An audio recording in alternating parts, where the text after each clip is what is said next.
കേരളത്തിന്റെ നവോത്ഥാന മുന്നേറ്റത്തിന് കാരണമായി തീർന്ന ചാന്നാർ ലഹളയെക്കുറിച്ചാണ് ഇന്ന് നമ്മൾ ചിന്തിക്കുന്നത്.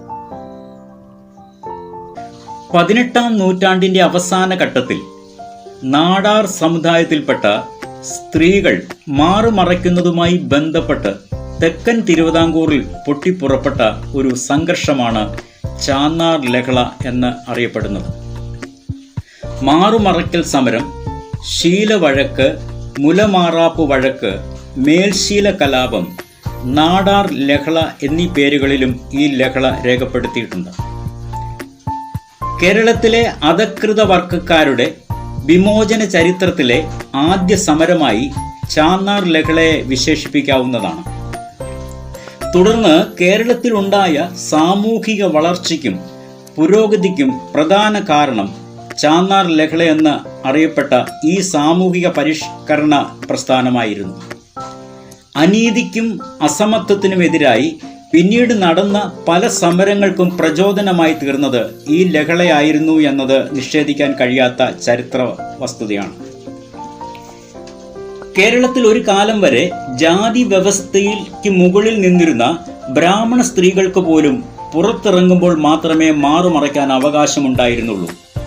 എന്നാൽ ക്രിസ്ത്യാനികൾക്കും മുസ്ലിങ്ങൾക്കും മാറുമറയ്ക്കാമെങ്കിലും സവർണ സ്ത്രീകൾ ധരിക്കുന്ന കുപ്പായം പോലെ ആകരുതെന്ന് നിർബന്ധമുണ്ടായിരുന്നു. ക്രിസ്ത്യൻ മിഷണറിമാരുടെ കടന്നുവരവ് വർണ്ണവ്യവസ്ഥയ്ക്ക് പുറത്തുള്ള ജനവിഭാഗത്തിന്റെ ഇടയിൽ വലിയ മാറ്റങ്ങൾക്ക് കാരണമായി തീർന്നു. ക്രിസ്ത്യൻ മിഷണറിമാരുടെ സഹായത്തോടെ സ്ഥാപിക്കപ്പെട്ട സ്കൂളുകളായിരുന്നു ഈ മാറ്റത്തിന്റെ പ്രധാന കാരണമായി തീർന്നത്. ബാസൽ മിഷൻ മലബാർ പ്രദേശങ്ങളിലും CMS മിഷൻ മധ്യ തിരുവിതാംകൂറിലും LMS മിഷണറിമാർ തെക്കൻ തിരുവിതാംകൂറിലും പ്രവർത്തനം ആരംഭിച്ചു. തുടർന്ന് 1806 റിങ്കിൾ ടാബ് എന്ന മിഷണറിയുടെ നേതൃത്വത്തിൽ ആരംഭിച്ച LMS മിഷൻ അതേ വർഷം തന്നെ തിരുവിതാംകൂറിൽ ആദ്യത്തെ ഇംഗ്ലീഷ് സ്കൂൾ ആരംഭിച്ചു. 1813 ആയപ്പോഴേക്കും വേറെ 5 സ്കൂളുകൾ കൂടി അദ്ദേഹം ആരംഭിച്ചു. 1817 കേരളത്തിലെത്തിയ ചാൾസ് മീഡ് പെൺകുട്ടികളുടെ വിദ്യാഭ്യാസത്തിന് വളരെയധികം പ്രോത്സാഹനം നൽകി. മിഷണറി പ്രവർത്തനത്തിന്റെ ഏറ്റവും വലിയ ഫലം അധകൃത ജനതയുടെ ഇടയിൽ ഉയർന്നു വന്ന ആത്മാഭിമാനമാണ്. ഇത് അവരുടെ ഇടയിൽ വലിയ മാറ്റങ്ങൾക്ക് കാരണമായി തീർന്നു. മിഷണറിമാർ ആരംഭിച്ച സ്കൂളുകളിൽ നിന്നും തെക്കൻ തിരുവിതാംകൂറിലെ ചാന്നാർ സമുദായത്തിലെ അനേകം പെൺകുട്ടികൾ വിദ്യാഭ്യാസം നേടി. വിദ്യ നേടിയപ്പോൾ മാറുമറയ്ക്കുന്നത് ഒരു ആവശ്യമായി അവർക്ക് തോന്നി. ഈ സമയത്താണ് റെസിഡന്റ് ദിവാനായിരുന്ന കേണൽ മൺട്രോ മതപരിവർത്തനം ചെയ്ത സ്ത്രീകൾക്ക് മാറുമറയ്ക്കുവാനുള്ള അവകാശം നൽകിക്കൊണ്ട് ഉത്തരവ് പുറപ്പെടുവിച്ചത്. എങ്കിലും സർക്കാർ ഉദ്യോഗസ്ഥർ ഉത്തരവ് നടപ്പാക്കുവാൻ തയ്യാറായില്ല. അങ്ങനെ 1822 മതം മാറിയ ചാന്നാർ സ്ത്രീകൾ മാറുമറച്ചുകൊണ്ട് കൽക്കുളത്ത് ചന്തയിൽ വന്നപ്പോൾ ശൂദ്രർ ബലമായി മാറിൽ ധരിച്ചിരുന്ന വസ്ത്രം വലിച്ചു കീറി അവരെ അപമാനിച്ചു. സനാതന ഹിന്ദു ധർമ്മത്തിന് വെല്ലുവിളിയായിട്ടാണ് അവർ അതിനെ വീക്ഷിച്ചത്. അധികാരികൾ ശൂദ്രർക്ക് അനുകൂലമായിരുന്നതിനാൽ അപമാനിതരായ സ്ത്രീകൾക്ക് വേണ്ടി വാദിക്കുവാൻ ആരുമുണ്ടായിരുന്നില്ല.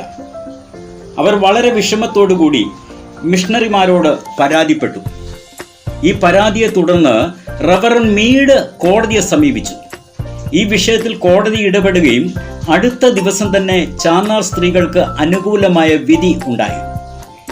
വിധിയെ തുടർന്ന് ചാന്നാർ സ്ത്രീകൾ വീണ്ടും മാറുമറയ്ക്കാൻ തുടങ്ങി. എന്നാൽ കോടതി വിധിയെ നിഷേധിച്ചുകൊണ്ട് സർക്കാർ ഉദ്യോഗസ്ഥന്മാരുടെ സപ്പോർട്ടോടുകൂടി 1828 വീണ്ടും ലഹള ആരംഭിച്ചു. മാറുമറച്ച ചാന്നാർ സ്ത്രീകളെ വീണ്ടും അപമാനിക്കുകയും അതിക്രൂരമായി മർദ്ദിക്കുകയും ചെയ്തു. മിഷണറിമാർ നടത്തുന്ന സ്കൂളുകളിൽ കടന്നുചെന്ന് ചാന്നാർ കുട്ടികളെ അടിച്ചോടിച്ചു. പാഠപുസ്തകങ്ങൾ വലിച്ചു കീറി എറിഞ്ഞു. ചാന്നാർ സ്ത്രീകളുടെ ജാക്കറ്റുകൾ വലിച്ചു കീറി. കൂടാതെ ഞായറാഴ്ചകളിൽ പള്ളിയിൽ പോകാതെ ഊഴിയ വേലയ്ക്ക് വേണ്ടി അവരെ നിർബന്ധിച്ചു.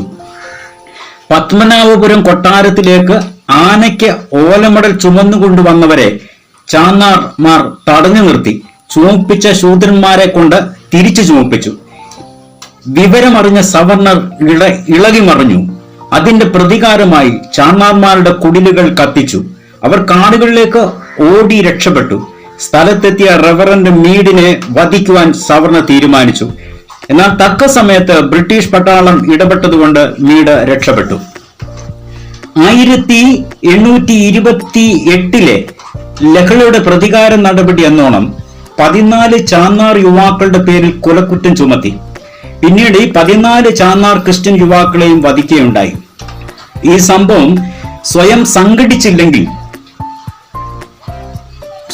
സംഘടിച്ചെങ്കിൽ മാത്രമേ ഇനി ജീവിക്കുവാൻ കഴിയൂ എന്ന തോന്നലുണ്ടാക്കി. തുടർന്ന് മുത്തുസ്വാമി എന്ന ചാന്നാർ മുന്നോട്ട് വരികയും സമസ്ത സമാജകം എന്ന സംഘടനയ്ക്ക് രൂപം കൊടുക്കുകയും ചെയ്തു. ചാന്നാർമാർ സംഘടിക്കാൻ തുടങ്ങിയതറിഞ്ഞ് സവർണർ രോഷാകുലരായി. അങ്ങനെ രണ്ടാമതൊരു ലഹള കൂടി തുടങ്ങുവാൻ കാരണമായി തീർന്നു. നെയ്യാറ്റിങ്കര ചന്തയിൽ വെച്ച് ഒരു ക്രിസ്ത്യൻ ചാന്നാർ യുവതിയുടെ മേൽമുണ്ടും റൗക്കയും ഒരു സവർണ യുവാവ് വലിച്ചു കയറി. ചാന്നാർമാർ വീണ്ടും കോടതിയെ സമീപിച്ചു. നിലവിലെ നിയമം ലംഘിച്ചതിന് യുവാവിന്റെ പേരിൽ കോടതി പിഴ ചുമത്തി. പിഴ അടച്ച യുവാവ് അന്ന് തന്നെ മറ്റൊരു യുവതിയുടെ റൗക്ക കൂടി വലിച്ചു കയറി. ഇതിനെ തുടർന്ന് മറ്റു സ്ഥലങ്ങളിലേക്കും ലഹള വ്യാപിച്ചു. പ്രശ്നം വൈസ്രോയിയുടെ ശ്രദ്ധയിലെത്തി. അതിന്റെ ഫലമായി 1858 വൈസ്രോയി ഒരു വിളംബരം പുറപ്പെടുവിച്ചു. ഒരു സമുദായക്കാരും മറ്റു സമുദായക്കാരുടെ ആചാര അനുഷ്ഠാനങ്ങളിൽ ഇടപെടരുത് എന്നായിരുന്നു വിളംബരത്തിന്റെ ഉള്ളടക്കം. ഇതൊന്നും വകവയ്ക്കാതെ സവർണ യുവാക്കൾ അവരുടെ പ്രവൃത്തി തുടർന്നുകൊണ്ടേയിരുന്നു. അവർ ക്രൈസ്തവ ദേവാലയങ്ങൾ കത്തിച്ചു. വഴിയിൽ കണ്ട ചാന്നാന്മാരെ എല്ലാം ഉപദ്രവിച്ചു. ലഹള ഏറ്റവും കൂടുതൽ ശക്തമായത് ചാന്നാർ കേന്ദ്രമായ കോട്ടാറിൽ ആയിരുന്നു. നായർ പട്ടാളം ക്രൂരമായ മർദ്ദനമുറകൾ അഴിച്ചുവിട്ടു. കുമാരപുരത്ത് നൂറുകണക്കിന് ചാന്നാർ സ്ത്രീകളെ പൂർണ്ണ നഗ്നരാക്കി റോഡിലൂടെ നടത്തിച്ചു. അവർ പീഡിപ്പിക്കപ്പെട്ടു. അവസാനം നിവൃത്തിയില്ലാതെ വന്നപ്പോൾ ചാന്നാർ തിരിച്ചടിക്കാൻ തുടങ്ങി.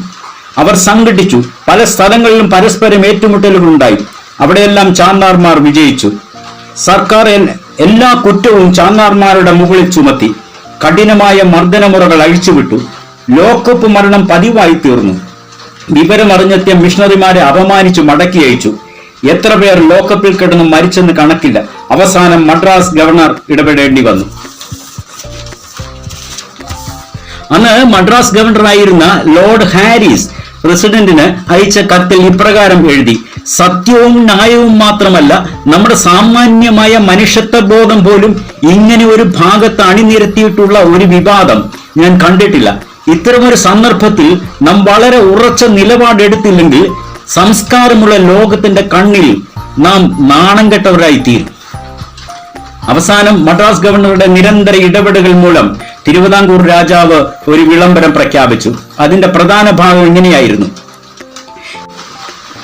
ക്രിസ്തു മതത്തിൽ ചേർന്നിരിക്കുന്ന ചാന്നാർ കുട്ടികളെ പോലെ എല്ലാ മതത്തിലും പെട്ട ചാന്നാർ കുട്ടികൾക്കും കട്ടിശീല കൊണ്ട് ഉടുത്തു കെട്ടിക്കൊള്ളുകയോ മേൽജാതിയിലുള്ള സ്ത്രീകളെ പോലെ അല്ലാതെ മറ്റ് ഏത് വിധമെങ്കിലും മാറുമറച്ചുകൊള്ളുകയോ ചെയ്യുന്നതിന് വിരോധം ഇല്ലായ്ക കൊണ്ട് ഈ വിവരം സകലമാന പേരും അറിഞ്ഞ് നടന്നുകൊള്ളുകയും വേണം. ഈ വിളംബരം രണ്ടു കൂട്ടർക്കും തൃപ്തികരമല്ലായിരുന്നുവെങ്കിലും അതുവരെ നടന്നു വന്ന ലഹളയ്ക്ക് അന്നു മുതൽ ശമനമുണ്ടായി. അങ്ങനെ ഏകദേശം 40 വർഷത്തോളം നീണ്ടുനിന്ന ഈ പ്രക്ഷോഭത്തെപ്പറ്റി നമ്മുടെ ചരിത്രകാരന്മാർ പലപ്പോഴും മൗനം പാലിക്കുന്നു എന്നതാണ് സത്യം. ദുഷിച്ച് നാറിയ ജാതി വ്യവസ്ഥയ്ക്കെതിരായി നടത്തിയ ആദ്യത്തെ സംഘടിത സമരമായിരുന്നു ഇതെന്ന് ആർക്കും തർക്കമുള്ള സംഗതിയല്ല.